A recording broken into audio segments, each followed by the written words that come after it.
Welcome to Lessons Learned, a podcast and community reflecting on the lessons we've learned and those we're still in the process of learning and sometimes unlearning. I'm Komal, your host. I'm an interviewer, writer, resilience educator, and someone who has lived a lot of life in a short time. I'm here to hold space for the candid and intimate conversations between friends, family, strangers, and cultures to help us connect more deeply with ourselves and each other. This is the podcast I wish I had so many times throughout my life. A place for us to reflect, to be together, and to learn from one another. Now let's get into it. Welcome to this repeat Mother's Day episode here on Lessons Learned. What a wild 13 months this has been for all of us in this pandemic. And when I was thinking about how I could come back after this mini season hiatus I've been on this last few weeks, it felt really good to reshare this episode that I recorded for Mother's Day last year. I impromptu called my mom and my Nani Ma, my grandmother, and asked them about their relationship with mothering and with their mothers. And I'm so excited to reshare it here today. And for those of you for whom today is a tough day, I'm sending you my whole heart. And I hope that listening to this episode can be nourishing if you need it. And if you need to hit skip, we're okay with that too. Thank you so much for tuning in. And here is our repeat Mother's Day episode. Welcome to episode 29 of the Lessons Learned podcast. In this moment, I am so grateful for the opportunity to make this episode. And I decided, Rhaenyra on my team, we were talking about doing a merch drop for Mother's Day, a t-shirt, mug, print that say "We can do hard things," Glennon Doyle Melton's quote. And the timing just aligned with Mother's Day. And so we thought, let's make an episode honoring our mothers, their absence, their presence, the ones who loved us so much, the lessons we learned in all the different ways from how mothers showed up in our lives, us becoming mothers ourselves, the surrogate mothers that we might have had in our lives. What role has mothering played in your own development and the lessons that you've learned about yourself? And it felt daunting today and last night when I was planning and thinking about the format and how we're going to do this, because I can speak for hours on end about my maternal lineage and my mother and my grandmother and the various women who have mothered me in different ways throughout my life. And it feels sacred to hold space for this conversation, to hold space for the wombs from which we came, the wombs that we hold in our beings, for those who are listening who identify as women, and for the power that can come from that ability to create and what we have learned, both good, bad, hard, loving, through all of it. So I just got off the phone with my grandma and my mom, separate calls, just threw on them questions about lessons they've learned from their mothers. And it was really cool because I had never heard my grandmother talk about her own mother. Like, that's 4 generations of family. And it felt strange to be like, wow, I don't know much about my great grandma. I know that her nickname, or like what she was called, was Amma. And I know that that's what I want my potential future children, if we are so lucky to have them one day, to call my mom. I want her name to be Amma. And that was about like it. And so I asked Nani Ma, I asked her, what did you learn from your mother, from Amma? And this is what she said. ਤਾਂ ਕਰਕੇ ਫਿਰ ਮੈਂ ਦੇਖਦੀ ਹੁੰਦੀ ਸੀ ਵੀ ਤਾਂ ਨਾ ਚੱਲ ਫਿਰ ਮੈਂ ਕਹਿਣਾ ਜਿੱਥੇ ਮੇਰਾ ਵਿਆਹ ਹੋਗਾ ਮੈਂ ਆਪਣੇ ਹਸਬੈਂਡ ਨਾਲ ਬਹੁਤ ਚੰਗੀ ਤਰ੍ਹਾਂ ਨਾਲ ਰਹਿਣਾ ਮੈਂ ਇਹ ਸੋਚਦੀ ਹੁੰਦੀ ਸੀ ਮਨ ਦੇ ਵਿੱਚ ਤੇ ਤੇਰੇ ਨਾਨਾ ਜੀ ਨੂੰ ਮੈਂ ਬਹੁਤ ਚੰਗੀ ਤਰ੍ਹਾਂ ਨਾਲ ਰਹੀ ਮੈਂ ਕਦੀ ਜਵਾਬ ਨਾ ਸੀ ਦਿੱਤਾ ਕਦੀ ਉੱਚੀ ਨਾ ਸੀ ਬੋਲੀ ਕਿ ਹਾਂ ਉੱਥੇ ਬੈਠਿਆ ਤਾਂ ਮੈਂ ਇੱਥੋਂ ਆਵਾਜ਼ ਮਾਰ ਕੇ ਕਹਿ ਦਵਾਂ ਕੋਈ ਗੱਲ ਨਾ ਮੈਂ ਹਮੇਸ਼ਾ ਕੋਲ ਜਾ ਕੇ ਗੱਲ ਕਰਨੀ ਰਿਸਪੈਕਟਫੁਲੀ ਕਰਨੀ ਸਾਰੀ ਚੀਜ਼ ਅਸੀਂ ਜ਼ਿੰਦਗੀ ਬਹੁਤ ਸੋਹਣੀ ਕੱਟੀ ਪਰ ਉਹ ਤੋਂ ਮੈਂ ਇਹ ਸਿੱਖਿਆ ਸੀ ਵੀ ਏਦਾਂ ਨਹੀਂ ਕਰਨਾ ਚਾਹੀਦਾ ਉਦਾਂ ਉਹ ਬਹੁਤ ਠੀਕ ਸੀ ਫਾਦਰ ਮੇਰੇ ਬਹੁਤ ਜੈਂਟਲਮੈਨ ਸੀ ਹਾਂਜੀ ਮੈਨੂੰ ਬਹੁਤ ਲੱਗਦਾ ਹੁੰਦਾ ਸੀ ਕਿ ਪਾਪਾ ਨਾਲ ਰੋਜ਼ ਹੀ ਲੜਨ ਲੱਗ ਪੈਂਦੀ ਆ ਫਿਰ ਤੁਸੀਂ ਲੈਸਨ ਲਰਨ ਕੀਤਾ ਉਹਨੂੰ ਦੇਖ ਕੇ ਔਰ ਉਹਨਾਂ ਨੂੰ ਦੇਖ ਕੇ ਕਿਉਂਕਿ ਜੋ ਕੁਛ ਉਹ ਕਰਦੇ ਸੀ ਤੁਹਾਨੂੰ ਪਤਾ ਲੱਗ ਗਿਆ ਕਿ ਨਹੀਂ ਏਦਾਂ ਨਹੀਂ ਕਰਨਾ ਹਾਂ ਮੈਂ ਸੋਚਿਆ ਵੀ ਨਹੀਂ ਮੈਂ ਆਪਣੇ ਹਸਬੈਂਡ ਨੂੰ ਜਿੱਥੇ ਮੇਰਾ ਵਿਆਹ ਹੋਊਗਾ ਹਾਲੇ ਤਾਂ ਕੋਈ ਪਤਾ ਹੀ ਨਾ ਸੀ ਕਿੱਥੇ ਹੋਣਾ So Nani Ma, that's what I call my maternal grandmother. Nani Ma and I spoke for like 30 minutes. And I just asked her about mothering and what does this look like in her life. And what she shared with me was that her mother was a very majboot or strong woman and was someone who was very strict. She came from a well-to-do family and Nani Ma's dad came from a middle-class, average, working hard family. And she said that a lesson she learned from Amma was always about how to be pristine and exact in our appearance, in how we show up in the world, in our habits, in our appearance. It was always about being disciplined and showing up well in the world. So things like we never left the house without ironing our clothes. My mother never let me leave the house in sweatpants. She would be... I now live in sweatpants, so it's also funny how we can rebel against certain things that our mothers teach us or our parents teach us. But Nani Ma also shared that because of that strictness in her mother, she didn't necessarily learn love and nurturing from her mother. She also said that the relationship between her mother and her father, because of the difference in upbringing, her mother was really hard on her grandfather. And Nani Ma remembers being young and thinking, when I grow up, I'm going to treat my husband so well and I'm going to have such a loving relationship with my husband that it never looks like this. And that was how she lived her life with my grandfather. She prides herself on never having raised her voice or his voice with her in any part of their relationship. In fact, when they were getting married, they had an arranged marriage. So my grandmother was in 6th grade and my grandfather was in 10th grade when they were engaged. And it was a priority that my grandmother finish school. My grandfather said this, like to finish school before an actual marriage happened. And so my grandmother went to college and then they got married.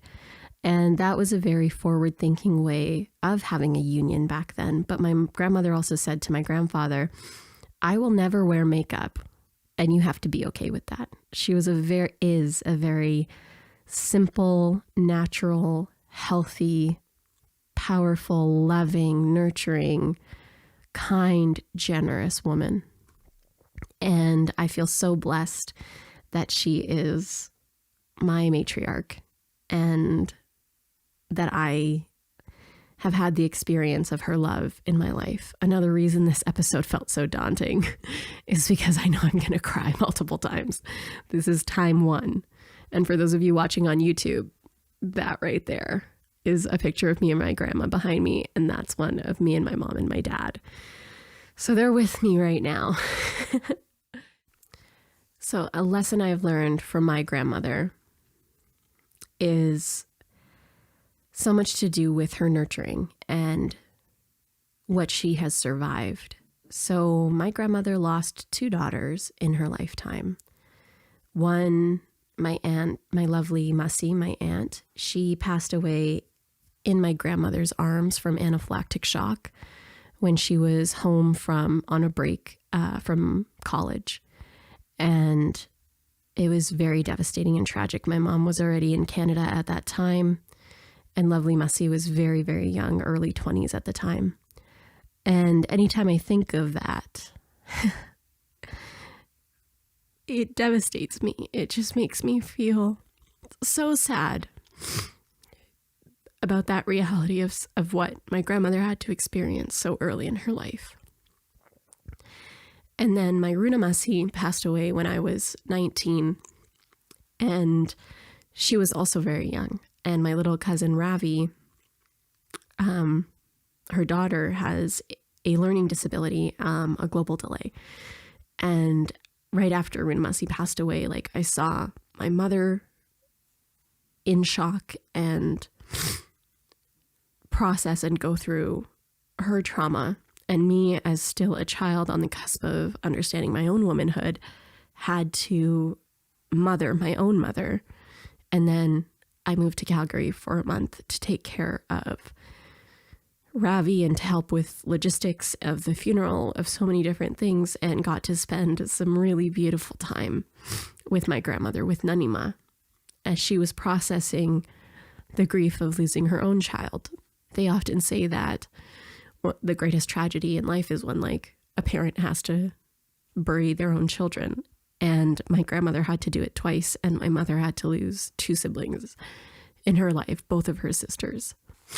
The power of it, too, because so much of witnessing this grief and experiencing it in my own ways enabled my empathy and capacity to show up for others and understand love. Because the thing that I've learned from my grandmother, the reason those stories are important, is that we can remain soft and vulnerable and empathetic in the face of having endured some of life's greatest traumas.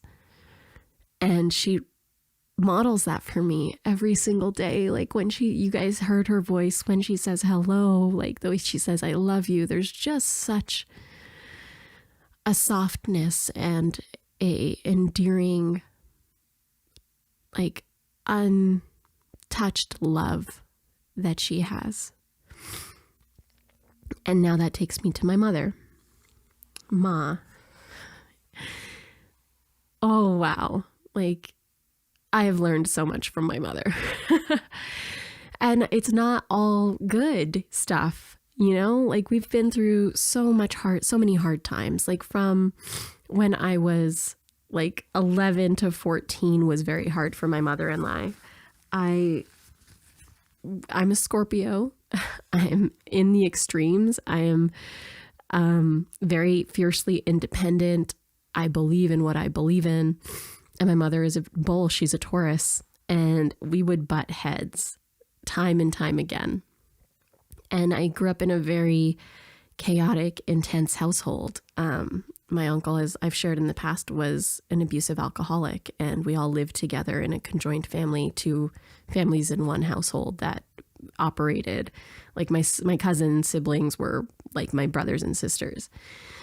And it just could get confusing and very chaotic. But I shared a little bit of this. Actually, let's just listen first to the lessons that my mom learned from her own mother, from Nani Ma, and how those have sort of colored her life right now.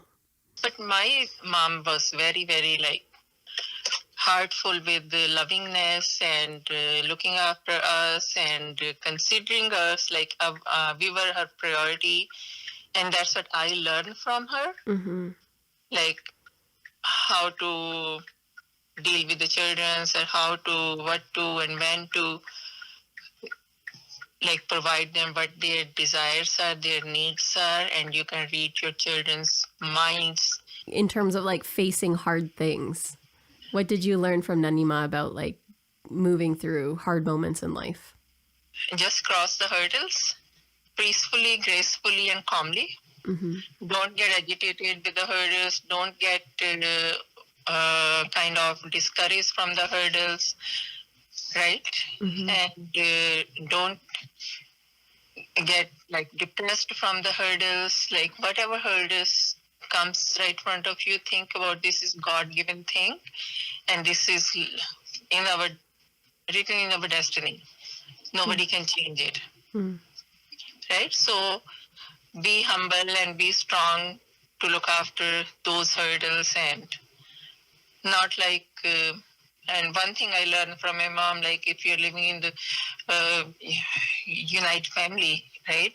It's not like if you're upset with somebody else and then children your own children's, like get mad at them because you can't say anything to them. Like those kind of things you have to be being a mother.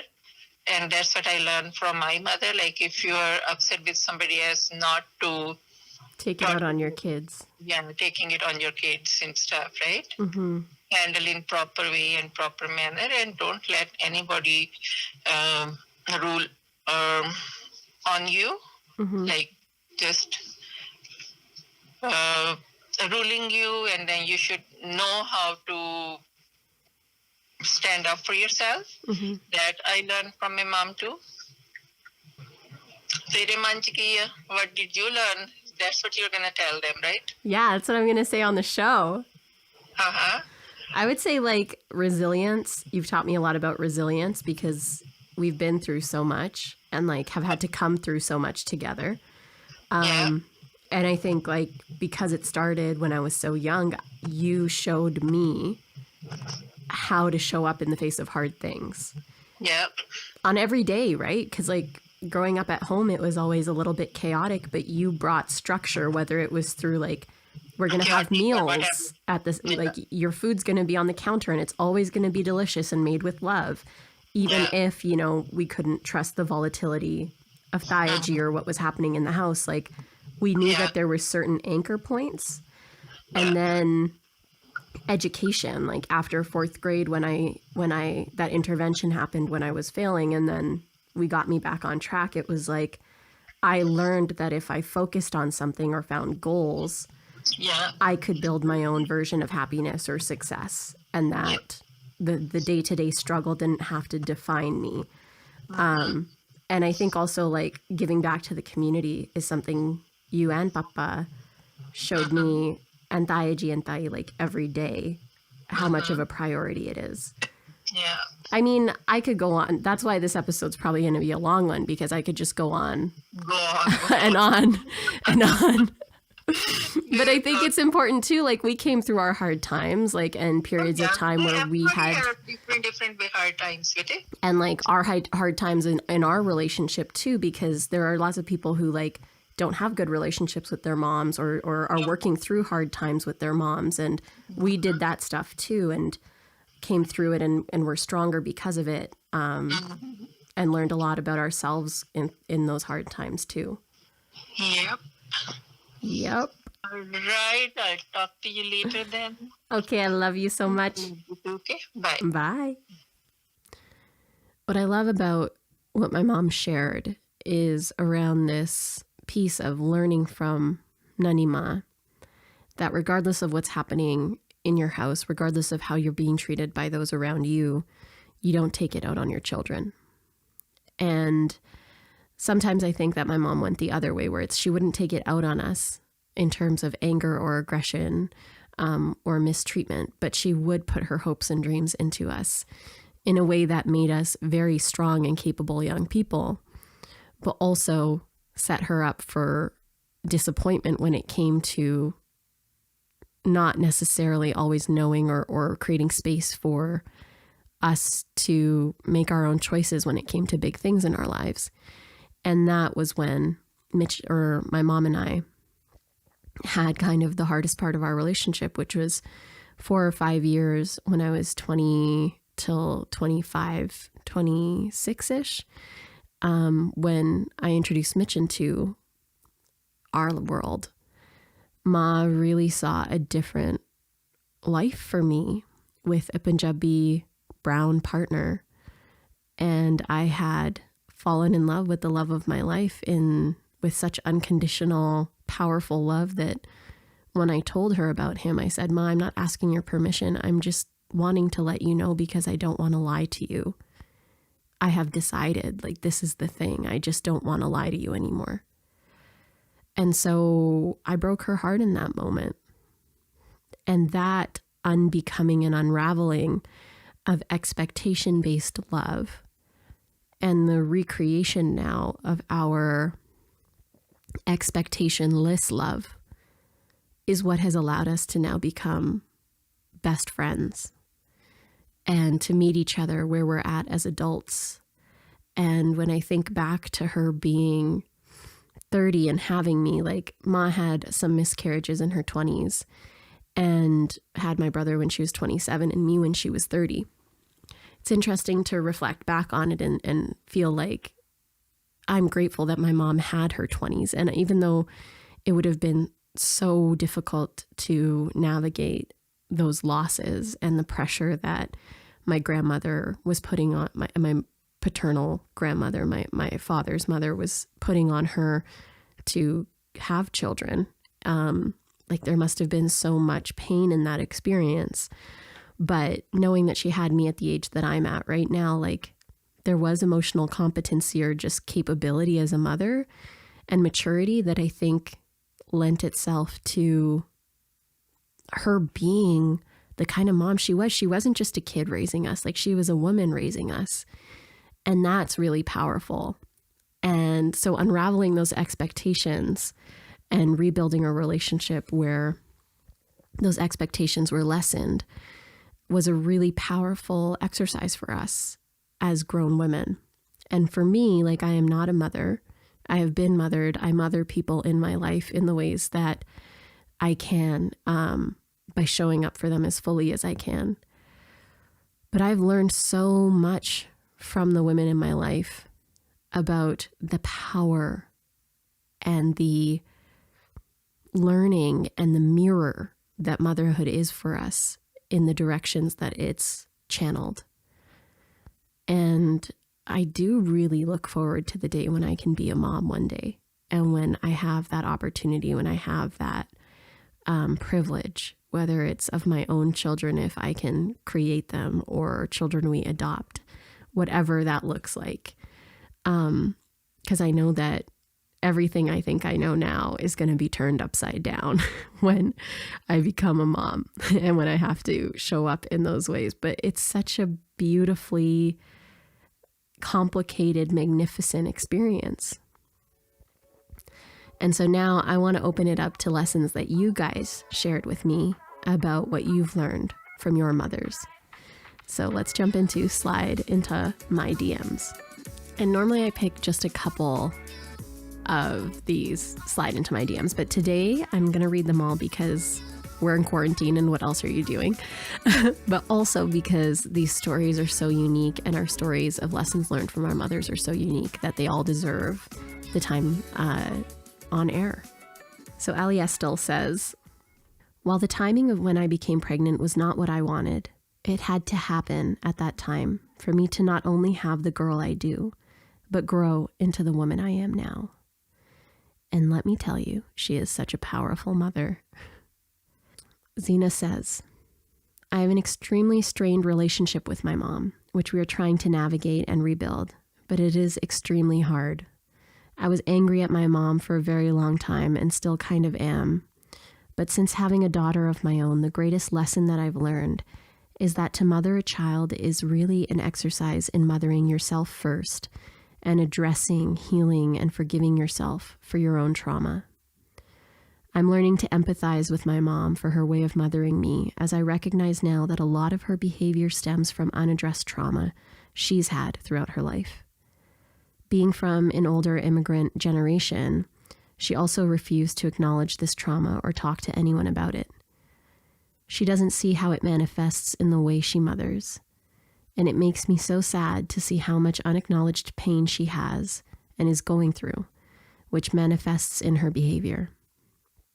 In mothering my own daughter, I've realized that my own trauma, my deep-seated sense of unworthiness, embarrassment, feelings of abandonment, and the like, manifest in my behavior when I am triggered into yelling or being short-tempered or conditioning my quote-unquote affection on good behavior.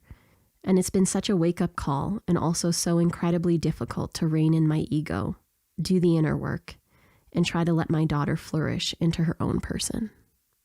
Wow. Thank you, Zena. Korana says, people come and go, but my mama is and always will be there for me. Forever BFF. Laura shares, a lesson learned being a mom of two now. Being a mother and a woman are part of the same female experience. Tearing myself apart for being a bad mom, not a good enough mom, stems from me not thinking that I am good enough as a woman. I constantly do the work to remind myself to be kind to my body, my mind, to love myself unconditionally. When I feel centered as a woman, it doesn't seem to matter what I'm doing with my girls. I just feel like what I'm doing is enough and I am enough. There are no right or wrong answers anymore. No critical voices in my head. So be good to yourself and the rest will follow. Can we just talk about how wise all of you are. This is something I am so grateful for, is the wisdom and power in each of us. And when we're asked the right questions or given the space to share, how much strength can come out of us and is in us inherently and innately. Like, it's not like there's something special about any one of us. It's like we are all so magnificent in our lived experience and in everything we can extract from it. And what you guys are extracting and sharing just lights me up. And I feel so lit up also because I don't get to be around physical humans right now. So this is fueling me so much. And I hope it's also fueling you. We can do hard things together. Now back to the lessons you've learned. Shalini shares, I have learned the greatest lesson from my mom, that we mothers aren't there for too long. I lost my mother when I needed her the most. Today I am a mother and I give my children all my time to be with them. I do not know how long I'll be around. It's not on a negative note. I want them to learn and live life without being dependent on anyone. I learned to be strong for my mother. I want my kids to be strong like me.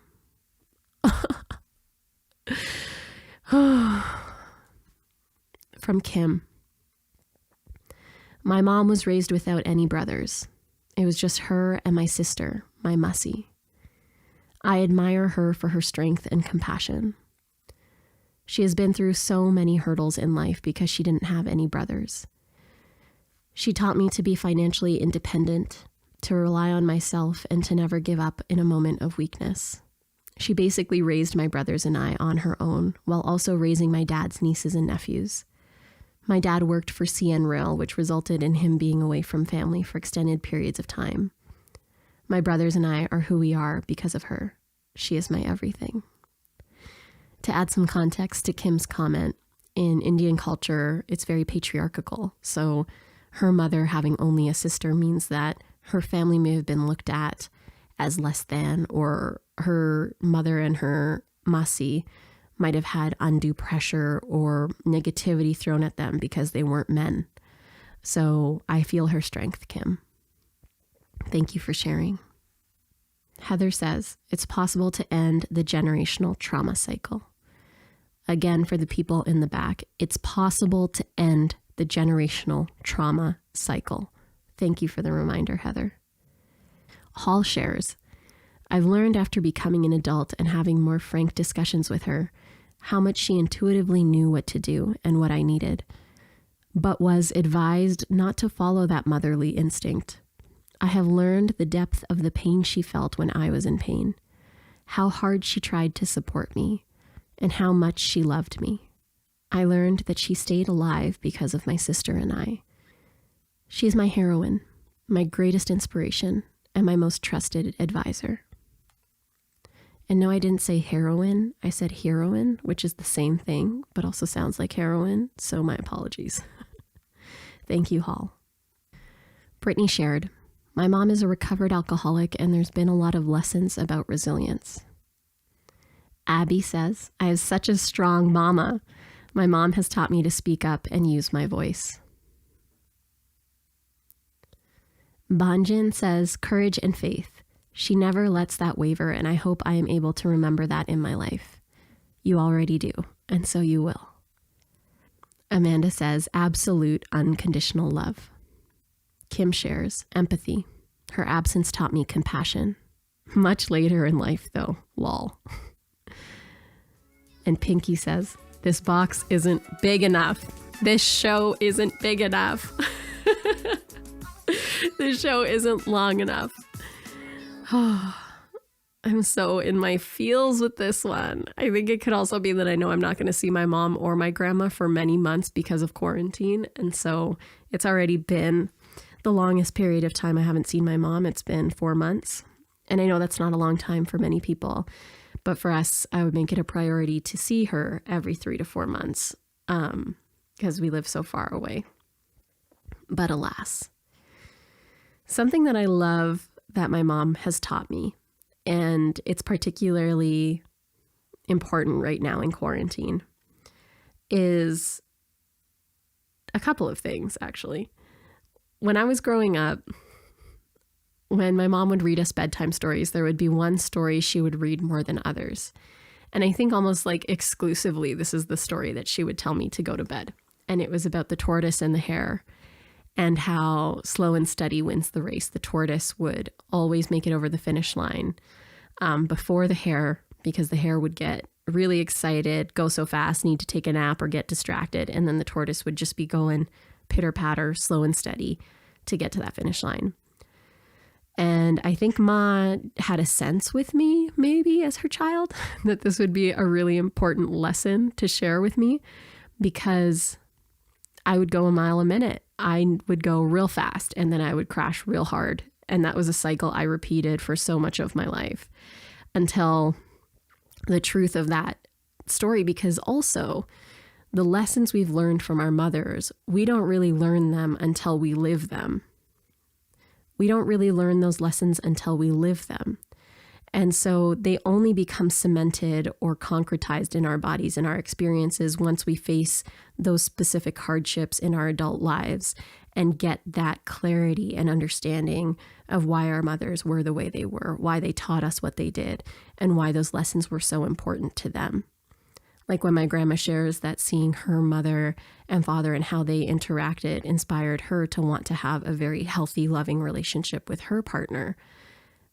Those are the sorts of lessons that really are the ones that I take home and live through every single day that I learned from my mother.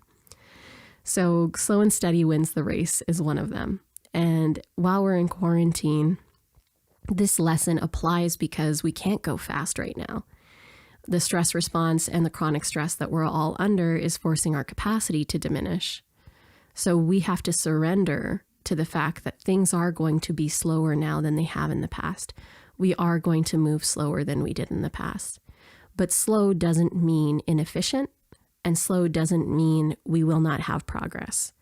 Slow and steady means consistent, and it means we can prevent burnouts, and it means we can take care of our mental well-being more thoughtfully right now, potentially, depending on the stressors that we have in our lives, than we might have been able to outside of this. And so slow and steady wins the race. This is literally like if there was something I would tattoo on my body, which my mother does not let me have tattoos, even though I have a secret tattoo on my hip.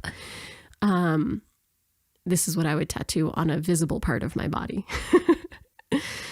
Next is, and my mom actually shared this when I talked to her, is around taking care of ourselves in our relationships and celebrating ourselves, and just being so wildly independent with our own belief in ourselves that she says, remain humble, but know who you are. And I've elevated this to, this is what's going to make this episode explicit. Sorry, parents who might be listening, to remember who the fuck you are. Ma always reinforces for me that no one else is going to celebrate her. She needs to celebrate herself. And if external celebrations happen, that's great. But her own peace of mind is built on her own self-love and capacity to celebrate herself. And the way that my mom does that is through being dressed to the nines every day. There was no one more graceful, elegant, beautiful, fashionable than my mother. Fashion is her self-expression. She's a creative. She's an artist herself. And this is actually something, pause here. As I've been making more art these days and making these quote art that I'm doing on Instagram, I realized that like part of, I'm an artist. I'm an artist, you guys. Newsflash, you've all probably known this. I've known this on and off in my career, but it really landed for me when I realized my maternal grandfather, my Nani Ma, he would write poetry in Urdu, and then he'd grab a glass of scotch and call into a radio show on the weekends and recite his poetry live on the air.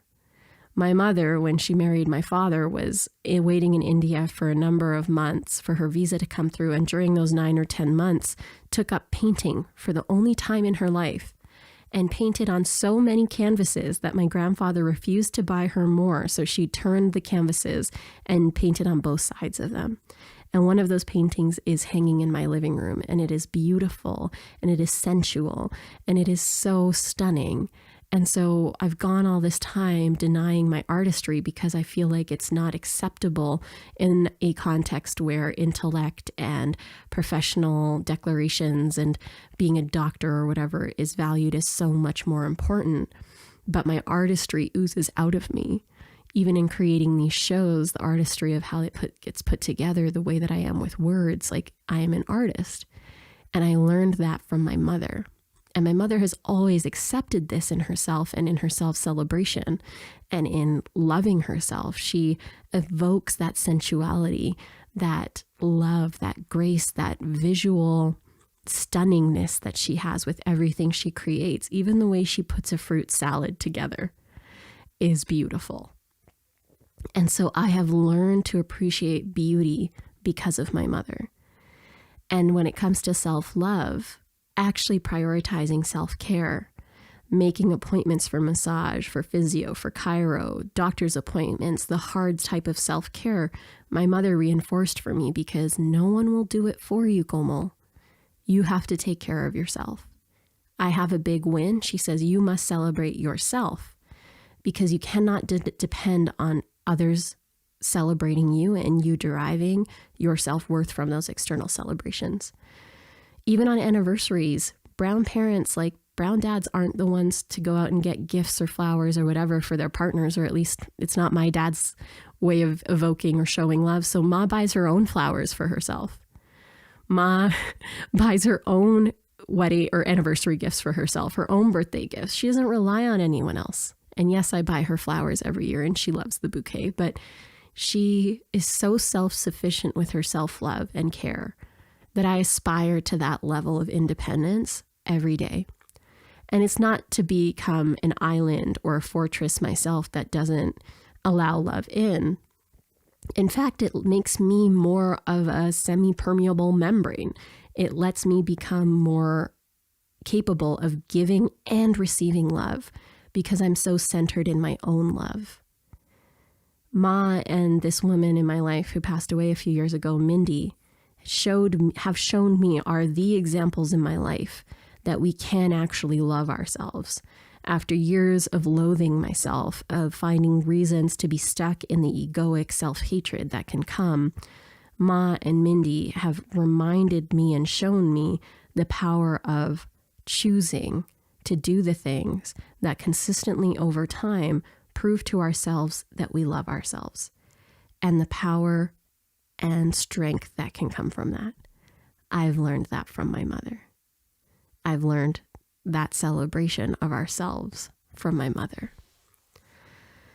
So Ma, Nani Ma, Ama, Fran, Tai, all the moms in my life, you have taught me so much. You have helped me become so much. You have filled me with so much. I am forever grateful. I am forever indebted. And at a more zoomed out macro level, like who are we as a society without our mothers? The ones who mother, the ones who take the time to check in, the ones who take the time to be on the front lines, the nurturers, the ones who take care of us. There is a lot of mothering happening in society right now. And we must show our gratitude, our affection, our appreciation for those mothers, for those who are leaning into their mothering, for those who are taking care of so many of us. Thank you. I appreciate you. We are here for you. So this week, our journal prompts are about reflecting on our lessons learned from our moms. What can we take away from what they have shown us, not shown us, what their absence has taught us, what their neglect has taught us, what their affection, what their friendship, what have we learned from mothering? And how can we mother better in our lives, not necessarily children, but ourselves? I think one of the strongest lessons I've learned from myself, and vicariously, or I guess from my mother and my grandmother and all the other mothers in my life as well, is how I am mothering myself. How am I showing up and caring for me right now? If we're alone in this time, if we are not able to be taken care of by someone when things are hard, which is now, how are we mothering ourselves? How are we showing up and caring for ourselves? How are we nourishing ourselves? How are we feeding ourselves? These are all acts of mothering. And so we need to reflect on that and ask ourselves, how can I be a better mother to myself right now? That's what we're reflecting on in the journal prompts this week. Thank you, all of you, for your time, for your love, for your care, for your listening. I hope you feel nourished and more full from this episode. If you love it, please share it. Until next time, happy Mother's Day. I love you. Be well. Nourish yourself. We are rising through this together, week after week, day after day. Lessons Learned is produced by Rhaenyra Naidu and me, Komal Minhas, with support from Daniela Ochoa. Our editor is Madison Foran. If you heard something that really resonated with you, then please leave a review over at Apple Podcasts. You can find all the episodes and other goods over at komal.com. Until next time, I'm Komal, and this is Lessons Learned.